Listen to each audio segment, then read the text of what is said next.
एक खामोश रात है, सब कुछ सामान्य लग रहा है। तभी अचानक दुनिया के सभी स्पेस एजेंसीज से एक चेतावनी आती है। एक विशाल एस्टेरॉयड धरती की ओर तेजी से बढ़ रहा है। कोई नहीं जानता कि क्या होगा, पर अगर टकरा गया तो ये हमारी आखिरी सुबह हो सकती है। नमस्ते दोस्तों, मैं हूं संदीप और आप देख रहे हैं स्ट्रक्चरल डायनामो, जहां इंजीनियरिंग, इमेजिनेशन और रियलिटी आपस में टकराते हैं। सबसे पहले हम समझते हैं कि एस्टेरॉयड होता क्या है। एस्टेरॉयड दरअसल स्पेस में घूमते हुए ऐसे बड़े टुकड़े होते हैं जो प्राचीन काल से हमारे सौर मंडल में मौजूद है। ये टुकड़े ज्यादातर रॉक और मेटल से बने होते हैं, जैसे आयरन, निकल और दूसरे हैवी एलिमेंट्स। इनकी साइज बहुत अलग अलग हो सकती है। कुछ तो सिर्फ एक फुटबॉल जितने छोटे होते हैं, लेकिन कुछ इतने बड़े होते हैं कि एक पूरा शहर तबाह कर दे। एस्टेरॉयड्स ज्यादातर एस्टेरॉयड बेल्ट में पाए जाते हैं, जो मार्स और जुपिटर के बीच स्थित है। वो जगह मानो हजारों पत्थरों का एक बड़ा तूफान हो। अब सवाल यह है कि अगर ये एस्टेरॉयड बेल्ट में है तो धरती की ओर कैसे आते हैं? तो इसका जवाब है ग्रेविटेशनल डिस्टर्बेंस। कभी कभी किसी बड़े प्लैनेट की ग्रेविटी या किसी टक्कर की वजह से एक एस्टेरॉयड अपनी जगह से निकलकर धरती की ओर बढ़ सकता है। वैसे तो हर साल हजारों छोटे एस्टेरॉयड्स धरती के पास से सेफली निकल जाते हैं, लेकिन अगर कोई बड़ा एस्टेरॉयड सीधा धरती से टकरा जाए तो क्या होगा? इसके आगे के सीन में हम जानेंगे।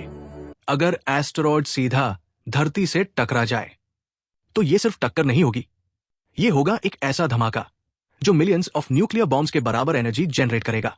टक्कर के एग्जैक्ट लोकेशन पर सब कुछ वेपराइज हो जाएगा। जमीन, पानी, इंसान, बिल्डिंग्स, सब कुछ पल में गायब।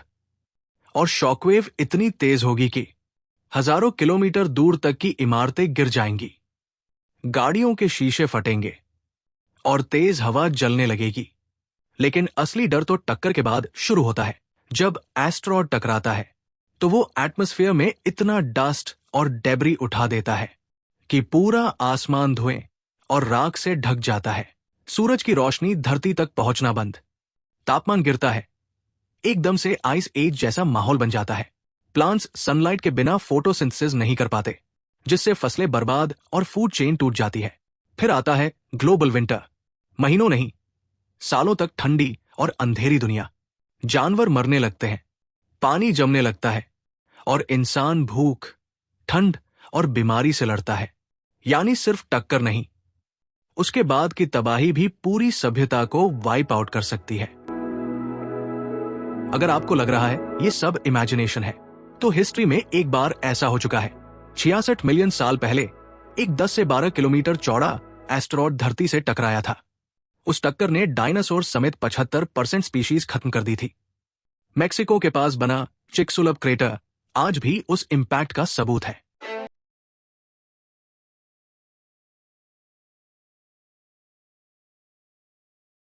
डायनासोर इतने ताकतवर थे, लेकिन एक स्पेस रॉक ने उन्हें हमेशा के लिए मिटा दिया।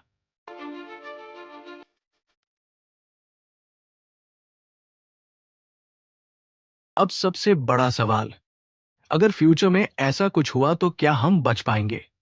नासा ने डार्ट मिशन शुरू किया है, जिसमें एक स्पेसक्राफ्ट को एस्टेरॉयड से टकराकर उसका रास्ता बदलने की कोशिश की गई, और वो सफल भी रहा।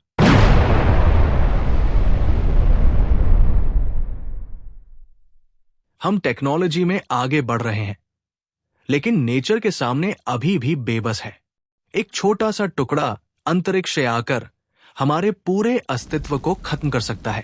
तो अगली बार जब आप शूटिंग स्टार देखें, हो सकता है वो एक ख्वाहिश न होकर चेतावनी हो। तैयार रहिए, सीखते रहिए, क्योंकि यही नॉलेज ही हमारी सबसे बड़ी ताकत है। तो जुड़े रहिए स्ट्रक्चरल डायनामो के साथ, जहां हम इमेजिनेशन को रियलिटी से कनेक्ट करते हैं।